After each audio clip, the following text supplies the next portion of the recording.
So I thought maybe we could hang out today and talk about philodendron. So I sort of have a little surprise that my daughter sent me a present in the mail, and she told me it was a philodendron, but she didn't tell me what kind it was. So I thought I would do a little unboxing with you, which is part of the video. And then the next part would be just talking about philodendron care and how to, take care of them, make them grow bigger, longer, more leggy. So let's do that today, okay?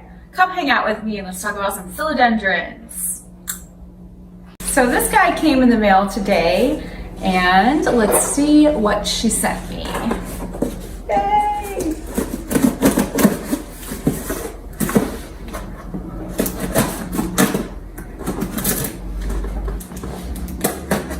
Probably should use scissors because it's looking pretty dangerous here with the knife, isn't it? All right.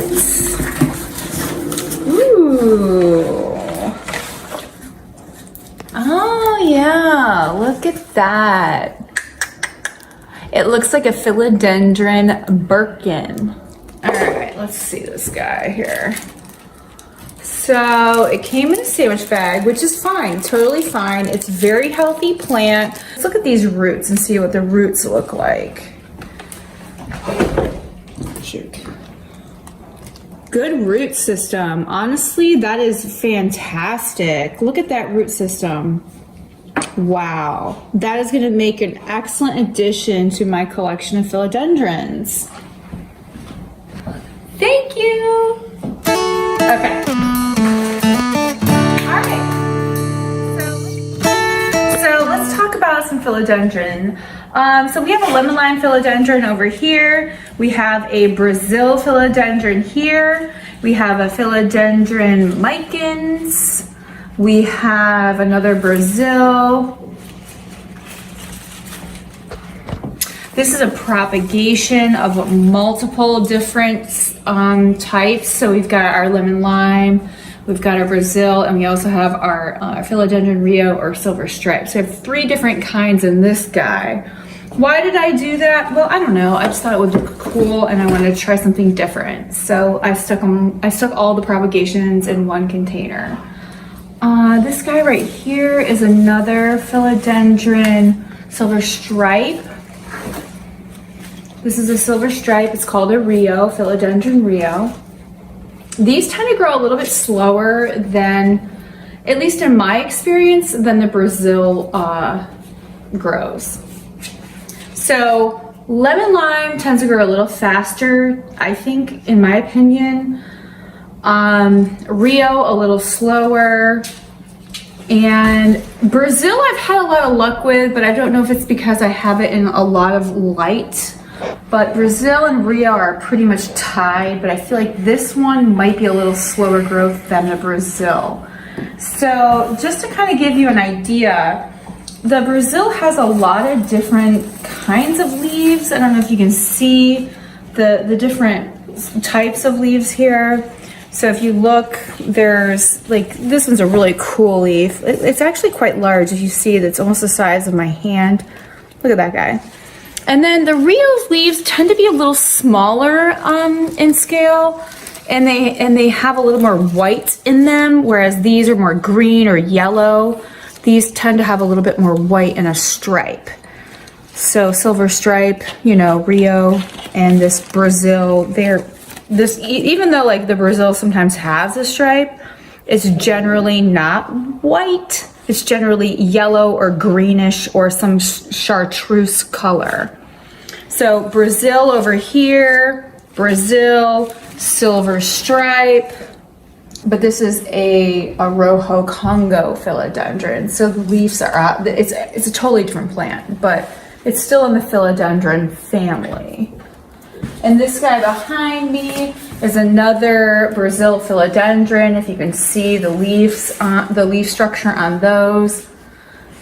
So if you're in the market for a philodendron, if you like the Brazil, you can generally find them at Lowe's or Home Depot or someplace like that, or you can buy them online, obviously.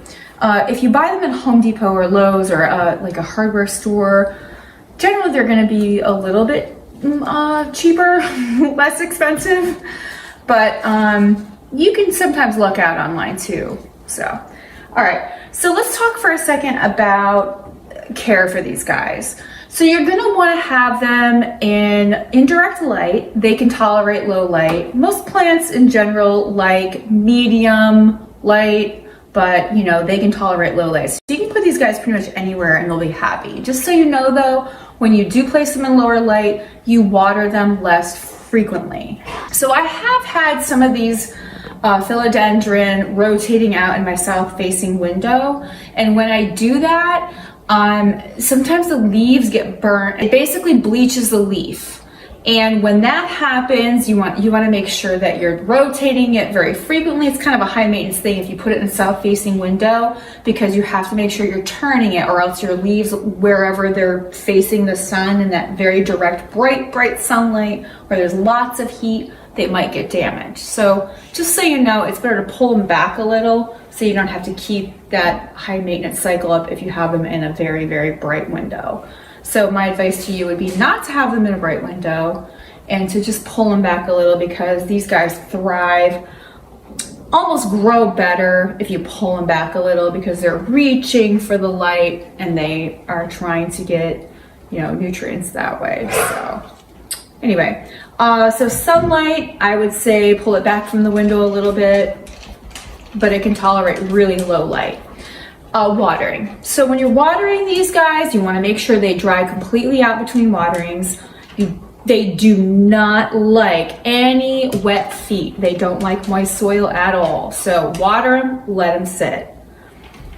Don't ever overwater them, because what happens when you overwater them is you'll get really tiny leaves and they're just not going to be happy. You could kill it if you overwater it. What else? Propagating. If you would like to propagate these, they're super easy to propagate.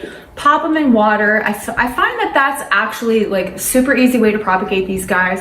And actually that's how I did this propagation right here. I put these guys in water. Now, that's not to say that you can't put them directly in the soil. It's your choice, but I like to watch the roots grow, so I put it in water. And it's kind of like insurance for me. Like, I can see that there's roots there, so I know that when I stick them in soil that they'll take. So for me, that's sort of an extra level of insurance that the plant will take. If you start not having the big leaves, like you can't really count this one. This was a baby one that just hatched, hatched, blossomed, bloomed, whatever. But when you have tiny ones and you're like, and it's very long and leggy, cut those, propagate them. You'll have more growth coming out of the top and you'll have a bushier plant. And then also you could stick the propagations up in the top if you have like some bald spots. So that'd be my advice as far as, you know, the overall aesthetic of what you're going for. But philodendron is super easy care plant. I highly recommend it. It is probably one of the easiest plants to take care of. So if you don't have a philodendron, try to go out and find one. And that's it. So thank you for joining me. And thank you for spending your time with me and hanging out with me and listening to me talk about plants. And I really want to thank you for all your support. So if you really like this video, please give it a thumbs up. If you like my channel, I would really appreciate it if you would subscribe. Or to seeing you next time. Thanks. Bye.